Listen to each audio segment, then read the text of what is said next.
So you have a long history with automotive, but when do you first remember being interested in cars? In 1964, my sister, who was in 12th grade at the time at Northeastern High School, was taking driver's education. So she brought this book home, and I think I have a copy of, not the same book, well, the same book. She brought this book home, and this is a book I picked up recently at a garage sale, but this book here. And when I saw this book, I was fascinated by the cars in this book. And I unfortunately cut all the pictures out of this book. So that morning I couldn't understand why she was yelling and screaming, because she said, "Oh, I gotta pay for this book now." So I cut all the cars out, made a collage. And we lived right down the street from the 94 freeway. So I took one of my mother's curtain rods on top of her dresser, and I set up a diagram of the 94 freeway, and then I cut all these cars out, and I had paper cars going over the diagram. So that's actually how I got started. So when your siblings were young, did they share any of this car passion? When you were cutting out pictures and playing with cars and shoes on the floor, were they playing along with you, or were they like, "What's going on with you?" Well, yes. My two late sisters would buy me toys, and then my mother would buy me toys or whatever.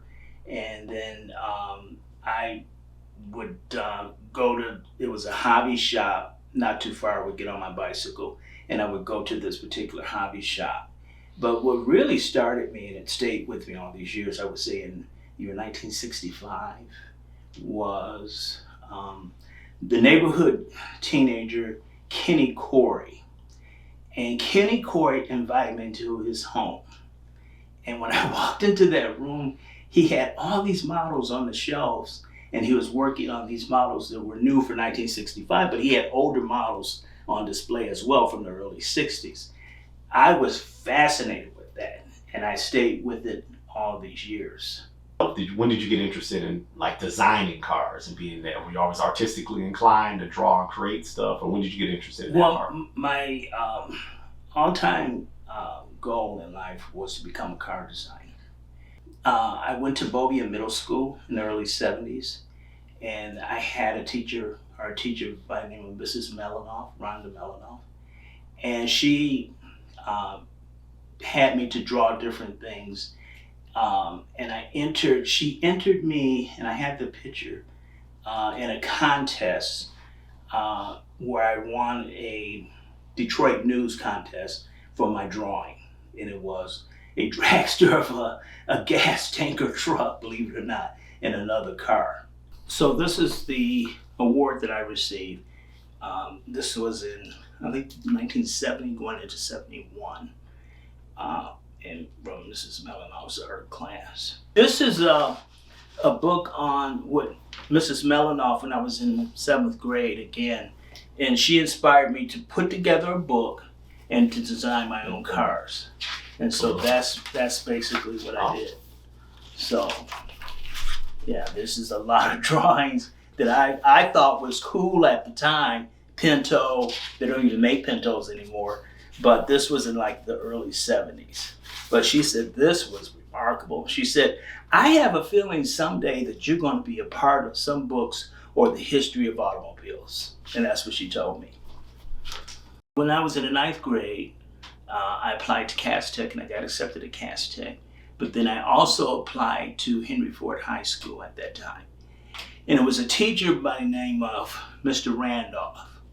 And Mr. Randolph encouraged me to go to CCS. Getting accepted to CCS, they based your grade point average plus your you had to submit a portfolio.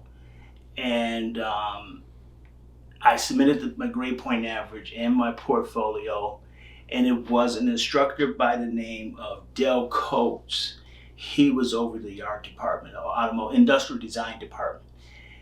And I received a letter saying that I got accepted into CCS. I met students from all over the world. Sometimes I was the only American in some of my classes, because everybody else was from England or France or Germany or Canada or something like that. So you mentioned the diversity of people from all over the world. What was the diversity like as far as African American? There was a young lady by the name of Marietta Kearney. She was from Tech, and she was there at CCS. She went on to General Motors, where she was responsible, and she designed the interiors for the Corsica and the Beretta Chevrolet cars in the 80s.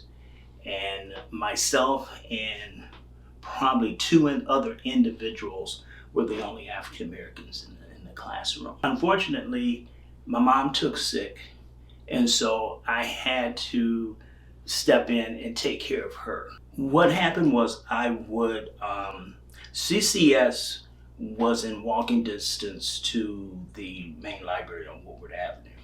So I would go over there on Wednesday nights just to read and look at information on history. So at the time, the curator at the time, we talked, and he told me, he said, "I understand that you're a toy car collector." And I said, "Yes, that's true." He said, "One of our exhibits," he said, "would you be interested in putting up some of your toys for our main display?" And I said, "Of course." And so I did. This was about in the early 70s, believe it or not. And then it was a gentleman by the name of Don Butler. And I used to go over there and meet with him. We used to converse every Wednesday night. It was like clockwork. And Don Butler was the author of DeSoto Plymouth, The History of Duesenberg, and the history of Cord. I mean, he written so many books, The History of Hudson, and he had given me so much information about the history of the automobile. So, he taught me a lot. How did you end up at Chrysler? What happened was I got the job at Chrysler. Chrysler had hired myself and some other individuals to run the Chrysler memorabilia store. It was a marketing store. I took them all and ran with it, and came up with a lot of ideas. And I designed my own t-shirts, and I designed my own, matter of fact, I have this is the catalog that I designed for the Chrysler Museum at the time. And the profits were enormous. And this was back in the early days. I would say 95, 96 or whatever, 97. And this is a true story. I was making profit-wise $50 to $60 and even sometimes $70,000 a month. And that was without e-commerce or eBay or any type of anything. It was by walk-in customers only. I was making so much money and so profitable with this store that the top brass with Daimler Chrysler at the time asked me to come over and explain to them what my secrets were, because they said every time they look at the Chrysler Museum, they see these high numbers. It was Terry Haltman said, "Let him do what he wants to do because it's working." So after leaving Chrysler, you go over to GM and you're working at the GM Tech Center with some giants in design. You're in your playground, so to speak. So talk about how you ended up with GM and what your role was, and then we'll talk about some of the things you produced while you were there. So it was one of the most memorable and favorable times in my life, because I had a chance to work with not just the brilliant Ed Wilburn, the talented Ed Wilburn, but other designers in the studios. And it was kind of interesting sometimes because some of these guys, I mean, they were born in the 70s or whatever, or young ladies, they were born in the 70s, so they didn't know the history. So I would tell them the history of General Motors. And I worked with Susan Skarsgård on different projects. We worked on the 100-year anniversary book, and I was responsible for putting all the images together, and hundreds and hundreds of images, because it was one particular room. We just filled up this whole room with images or whatever. And I remember Ed Wilburn walking in and looking at this image from the early 1930s with this Cadillac in front of this house. And he says, "Where did you get this image from?" And, I said, "Well, I found that it was in the archives, or whatever." He said, "That's my house. That's the house that I live in right now." So once again, you have to know what you're doing, and you have to put that in a way where people understand it but like it at the same time. You took us up on an offer to become our primary writer for Story of the Week. And 12 years later, and probably 500 or 600 articles later, here we are. So tell me about that run with MotorCities, Heritage Area, and the Story of the Week. I thought this would be a great time to share my historical background plus my material that I have been collecting for the past 45 years. And so I said to myself, when I met MotorCities, they have not a clue what they're getting involved in, because this road is going to soar to the moon and is going to continue to soar through the moon. So I'm going to ask you the question that everyone tends to ask, which is how after all these years and all these stories, how do you keep coming up with new stories? Is it a challenge every week to come up with something new, or do you have endless ideas of topics and things? Some stories have come to me. I'll give you an example. I was somewhere driving the other day, and just before that, I saw this information on this African American race car driver. And I said, that's never been done before. This story on this gentleman has never been done before. And I said, that would be a good story for MotorCities during the month of February for Black History Month. And then I said to myself, as time, and early on, I said, I need to introduce the damsels of design and who they were, the women who worked at General Motors. I need to introduce certain cars that were concept cars, but you never really heard that much about them. So a lot of it comes from just my thoughts. I have to write things down, because if I don't, I will forget. And I can't tell you, there's been certain dreams that I have had about a story. I said, let me do some research on this, and then I come up with the story.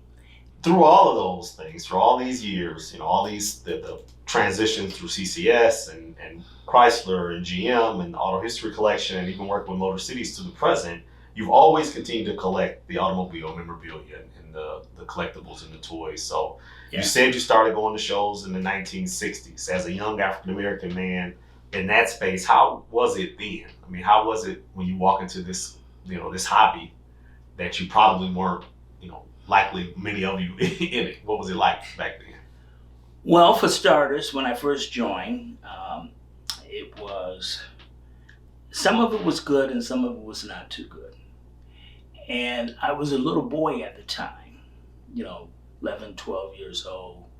My mother was beginning to take issue because I had people who were CEOs and people who were designers and people who were engineers calling me and asking her permission to take me to a show.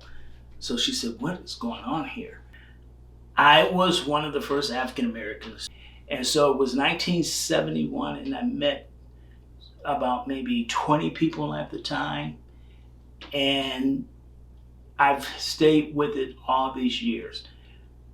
Of course, at that time, some people were not very nice, and they made derogatory, negative comments to me as a kid.